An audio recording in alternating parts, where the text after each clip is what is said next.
कांग्रेस के बंधुओं का हार्दिक स्वागत अभिनंदन।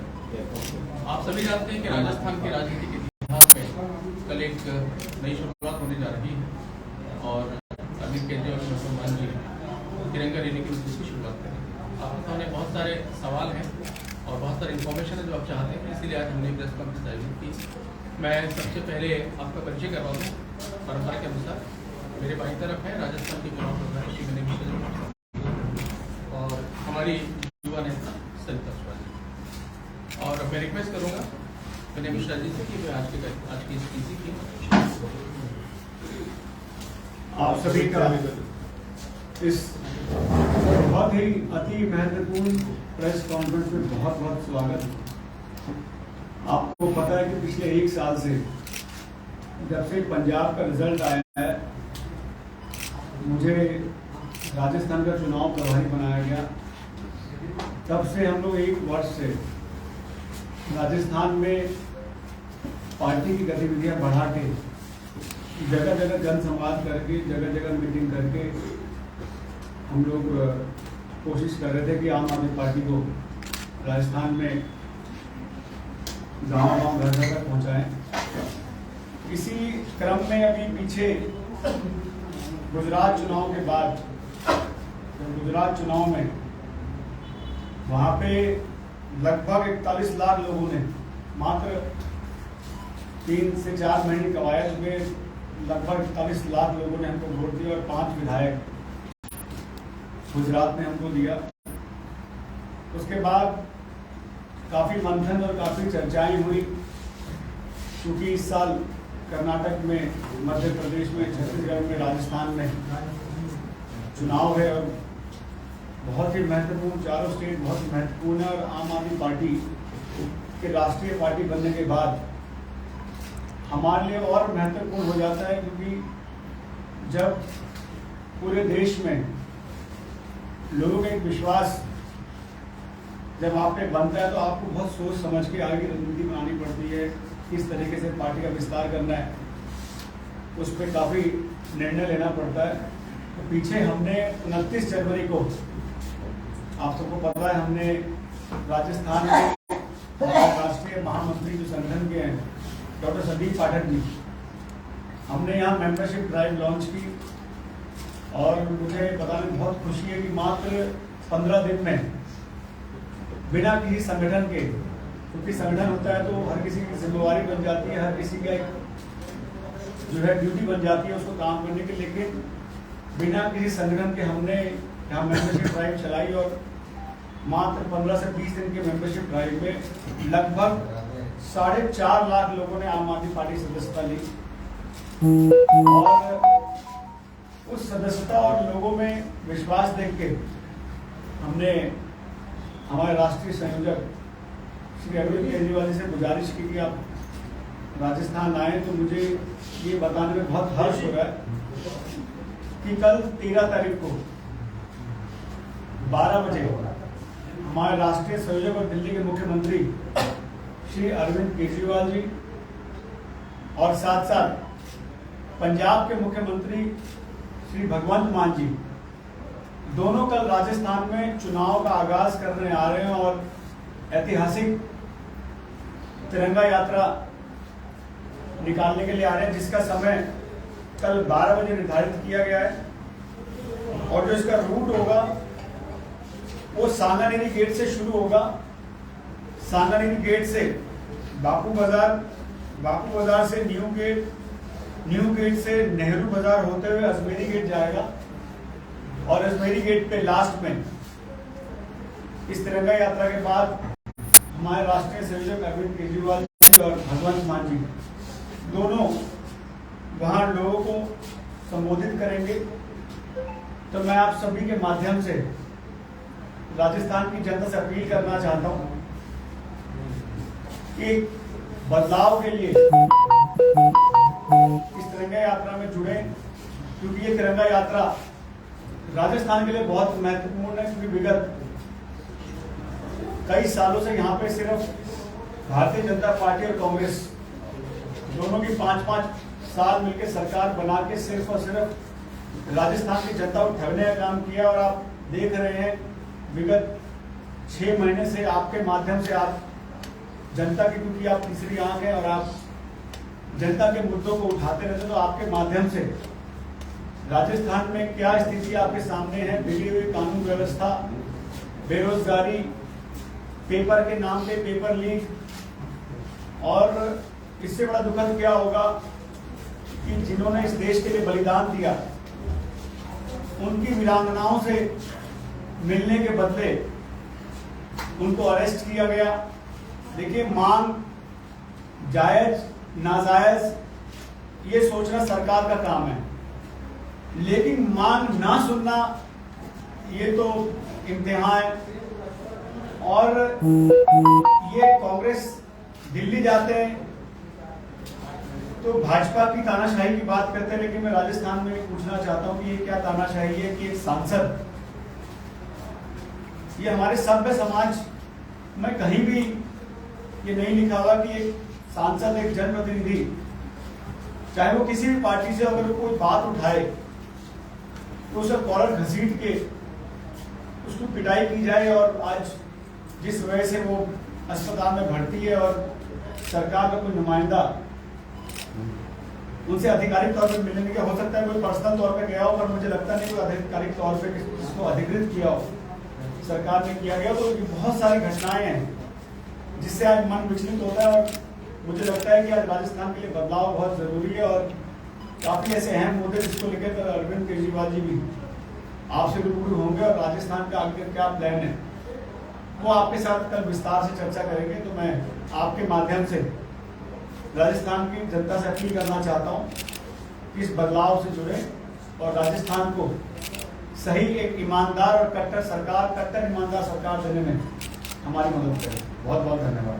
कोई सवाल अगर किसी का हो तो। सर, राष्ट्रवाद के चुनाव का लड़ने जा रहे हो, आगाज करने जा रहे हो, शिक्षा और स्वास्थ्य आम आदमी पार्टी का सबसे बड़ा मुद्दा था।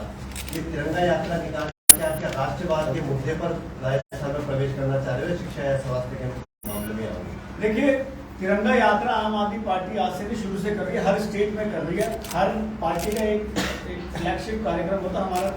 हम कहीं रोड शो ना करके तिरंगा यात्रा करते हैं, जिससे लोगों में, क्योंकि सबसे बड़ी बात है, अच्छा इंसान तभी बन सकता है जब उसके अंदर राष्ट्रवाद हो, देश के लिए प्यार हो। और हमारी हमेशा कोशिश रहती है कि जो भी नवयुवक हो, इंसान हो, सबसे पहले वो देश से प्यार करे, उसके बाद किसी पार्टी से प्यार करे। तो हमारा कहना ये कि देश सर्वोपरि, उसके बाद पार्टी। इसलिए हम तिरंगा यात्रा निकालते हैं, क्योंकि देश जब आगे बढ़ेगा तभी हम लोग तरक्की कर पाएंगे, हमारे दूसरे जो इस देश के नागरिक तरक्की कर पाएंगे। तिरंगा यात्रा की बजाय संविधान की यात्रा निकालते हो ज्यादा अच्छा है, क्योंकि संविधान ज्यादा बड़ा है। लेकिन कुछ चीजें आप हमारी पार्टी में कुछ हमारे पे छोड़ दो तो हमारा डिसीजन है कि हमें क्या यात्रा निकालनी, कुछ हम पे छोड़ दो तो हम कर पाएंगे इसको। बाकी आपका सजेशन मैं पहुंचा दूंगा, आपके सजेशन में रख दूंगा कि राजस्थान में बदलाव के लिए पत्रकार भी तैयार है और सब जगह जगह कैसे संविधान को बचाना है वो खुद इसके लिए सलाह दे रहे हैं। तो मैं आपका स्वागत करता हूँ और निश्चित तौर पर आपको बात पहुंचाऊंगा। आपका दर्द समझ रहा हूँ मैं, आपका दर्द जो है संविधान बचाने के लिए जो है। सर, बीजेपी जिस स्टैंड पे बदलाव की बात कर रही है, आप भी वही बात कर रहे हैं बीजेपी की तरह। बीजेपी, मुझे समझ नहीं आ रहा वो राजस्थान बदलाव की बात कर रहे हैं कि नेतृत्व बदलाव की बात कर रहे हैं।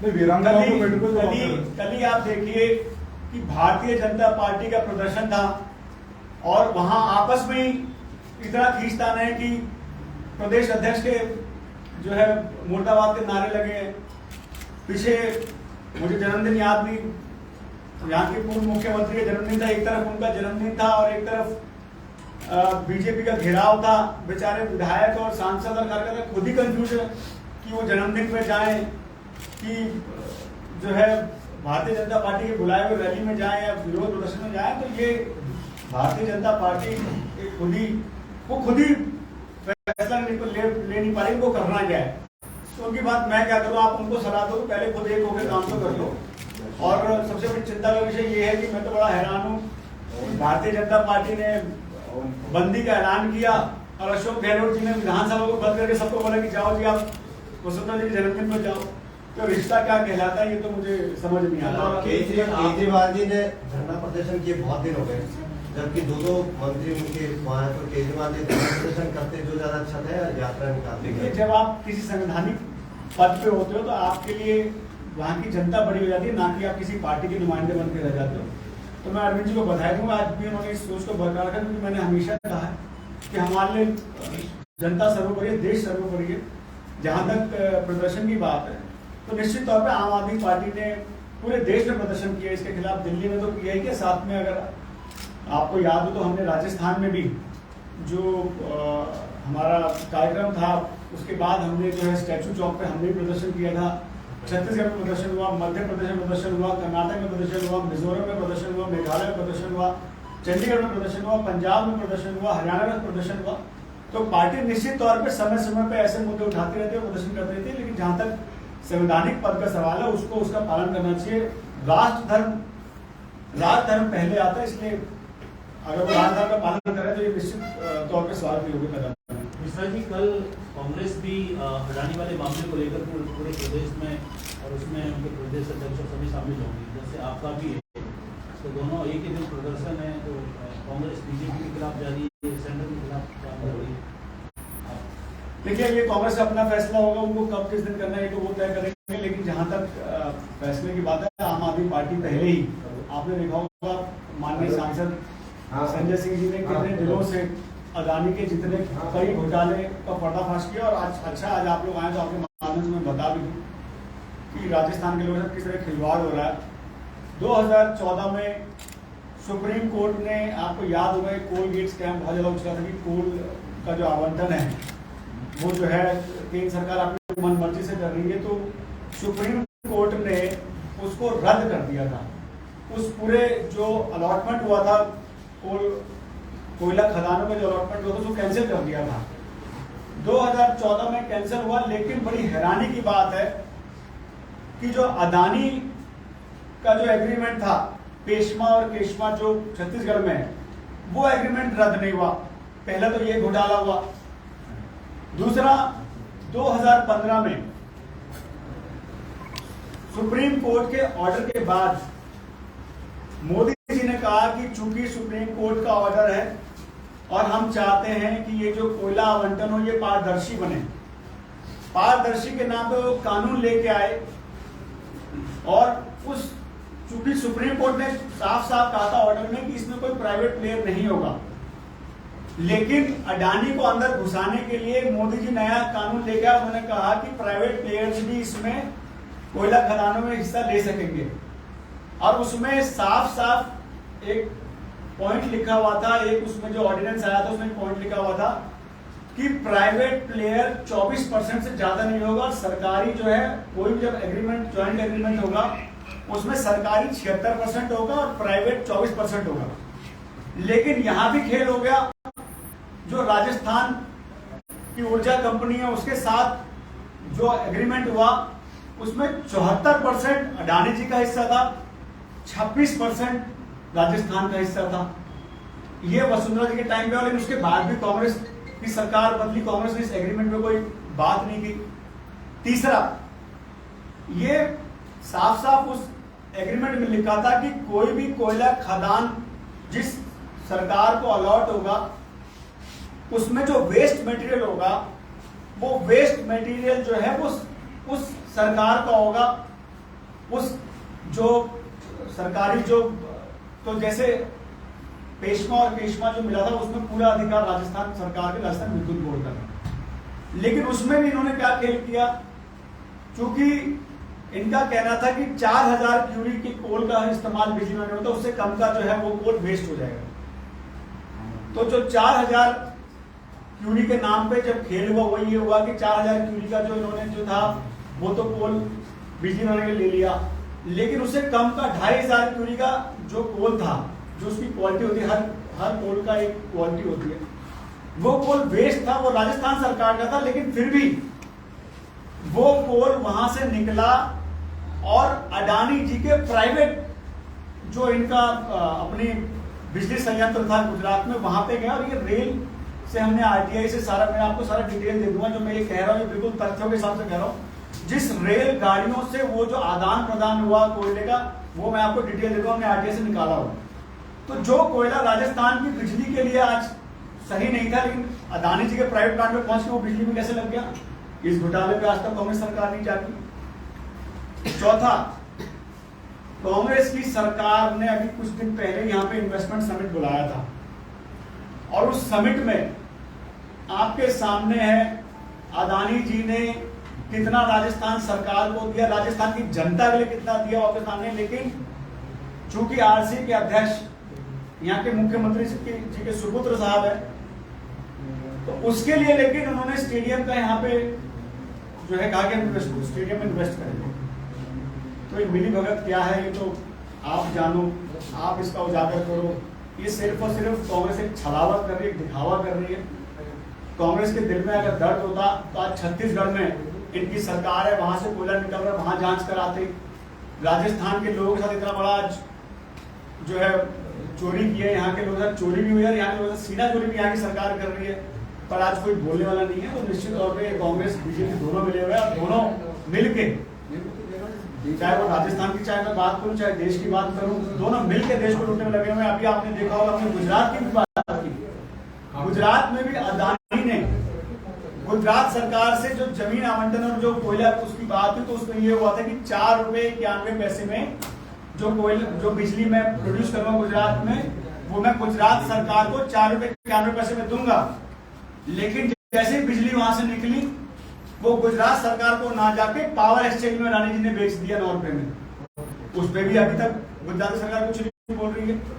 तो ये सारी सरकारें मिली भगत है, सिर्फ लोगों के आंख में धूल झोंका जा रहा है। हमने मांग की है, हमने पार्लियामेंट से लेकर सड़क तक प्रदर्शन किया, हमने पार्लियामेंट में मांग किया आप जेपीसी हमको दीजिए, इस पर इन्वेस्टिगेशन कराइए। हमने सड़क पर उतर के प्रदर्शन किया, आपने देखा हमने यहाँ प्रदर्शन किया था राजस्थान के दफ्तर के सामने से, हमको बाहर रोड तक जाने नहीं दिया। यहाँ कांग्रेस की सरकार है, पुलिस कांग्रेस की है, हम प्रदर्शन बीजेपी के खिलाफ करने जाते हैं, हमें यहाँ की पुलिस रोक लेती है। तो ये रिश्ता क्या कहलाता है, ये सोचने वाली बात है, और राजस्थान की जनता इस बार देख रही है कि दोनों मिली भगत है और इस तरीके से लूट नहीं चलेगी। आप पार्टी विपक्ष के साथ समझौता कर लिए कांग्रेस को छोड़कर, आप पार्टी कहीं पर भी जा रही है, कांग्रेस को छोड़कर विपक्ष के साथ गठबंधन करने की कोशिश कर रही है, जबकि सारा दिया हुआ आपका कांग्रेस का है। दिल्ली दी, पंजाब दिया, गुजरात भी कमजोर हुई, तो हमें क्या प्रवेश कर रहे हो? हमें कांग्रेस में भीख में दिए क्या?